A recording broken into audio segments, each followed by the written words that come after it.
جب کوئی قوم اللہ کے حکموں کو توڑتی ہے اور دی ہوئی نعمتوں کی ناقدری کرتی ہے، دی ہوئی نعمتوں کے ساتھ کھلواڑ کرتی ہے، یا دی ہوئی نعمتوں کو محض اپنے مفاد کے لیے استعمال کرتی ہے، تو اللہ قانون بدل دیتے ہیں، نعمت چھین لیتے ہیں۔ وقف بھی اللہ کی ایک نعمت ہے، وقف بھی اللہ کی ایک نعمت ہے، اور واقف کی جو نیت تھی وقف کرنے والے کی، اس نیت کے مطابق موقوفہ چیزوں کو، وقف کی ہوئی چیزوں کو استعمال کرنا واقف کی نیت کو پورا کرنا ہے، اور واقف کی نیت کچھ اور ہے، لیکن اس پر ناجائز قبضہ کرنا، اس کو صرف اپنے مفاد کے لیے استعمال کرنا، اس کا جو فائدہ ہے وہ فائدہ بحیثیت مجموعی مسلم قوم تک نہ پہنچانا، خود اس پر جاگیردارانہ طریقے سے قابض ہو جانا وغیرہ وغیرہ، یہ وقف کی نعمت کی ہم مسلمانوں نے یقیناً ناقدری کی۔ ہم مسلمانوں نے وقف کی اس نعمت کی مکمل ناقدری کی ہے۔ اول تو وقف کے متعلق عام مسلمانوں کو کچھ معلوم ہی نہیں، عام مسلمانوں کو وقف کے متعلق کچھ معلوم ہی نہیں ہے، اور جن لوگوں کو وقف کے متعلق معلوم ہے ان لوگوں نے یہ سمجھا ہوا ہے کہ بھئی ہم لوگ جائیں گے تو کام تو کچھ ہوگا نہیں، جو سیاسی اثر و رسوخ رکھنے والے ہیں، جو وقف بورڈ کے اندر بیٹھے ہوئے ہیں، وہ جانے، ان کا کام جانے، یہ جو جاننے والے ہیں ان کی یہ نوعیت ہے۔ اور جو سیاسی اثر و رسوخ رکھنے والے سیاسی قدآور رہنما لیڈران ہیں، اور جو وقف بورڈ میں بیٹھ کر کام کرنے والے افراد اور ممبران ہیں، الامان والحفیظ، الامان والحفیظ، ان سے بڑا چور کوئی نہیں، ان سے بڑا چور کوئی نہیں، جنہوں نے وقف کی املاک کو اپنے باپ کی جاگیر سمجھا ہوا، جنہوں نے وقف کی املاک پر راتوں رات قبضہ بھی کیا، صبح تک پلاٹنگ بھی ہو گئی،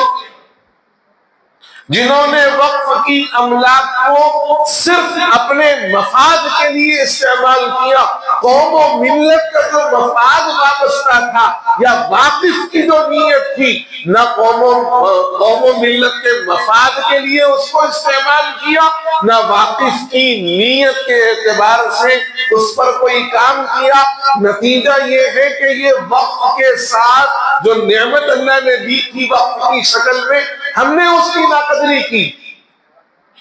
ہم بولے تو جو کر سکتے تھے، جن کا قبضہ تھا یا جن کو اتھارٹی تھی، انہوں نے اس کا ناجائز استعمال کیا۔ آپ دیکھو، آپ ملے پلی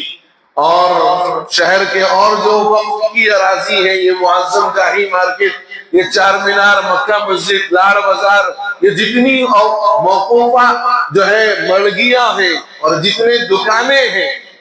شرم آنی چاہیے ہم مسلمانوں کو کہ ہم مسلمان بحیثیت قوم، ہم سے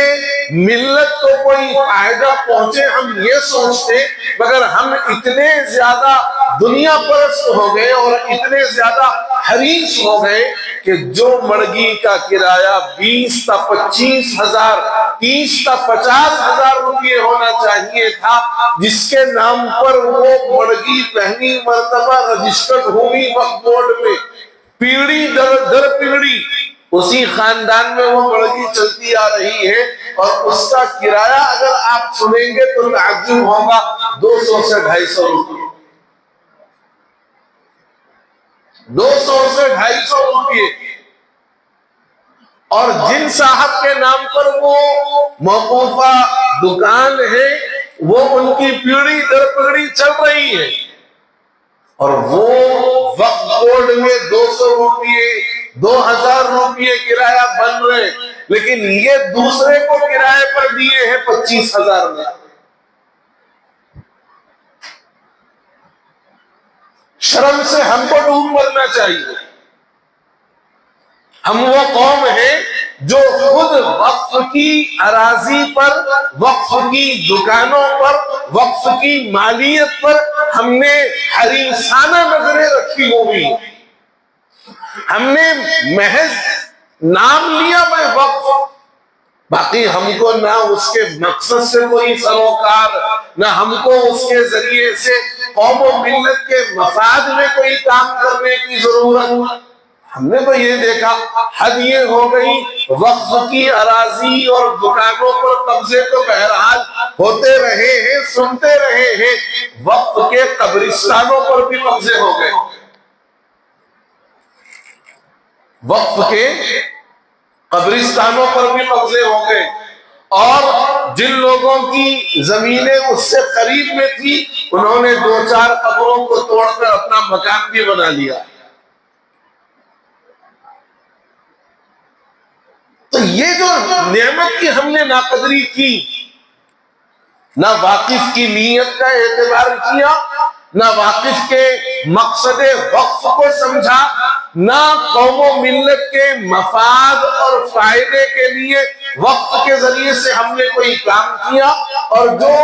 اتھارٹیز رکھنے والے ہیں، جو ذمہ دار قسم کے لوگ ہیں، ان سے بڑا چور ہمیں کوئی نظر نہیں آیا، اور وقف کی جو املاک ہیں ان املاک پر ناجائز قبضے اور وقف کی اراضی اور قبرستانوں پر ناجائز قبضے ہم مسلمانوں نے زیادہ کیے۔ اگر حکومت نے کیے ہیں تو آپ اگر غور کر کے دیکھ لو، حکومت نے جتنے پر قبضہ کیا مسلمان بھی اس سے کم و بیش پر قبضہ کیا ہوا ہے۔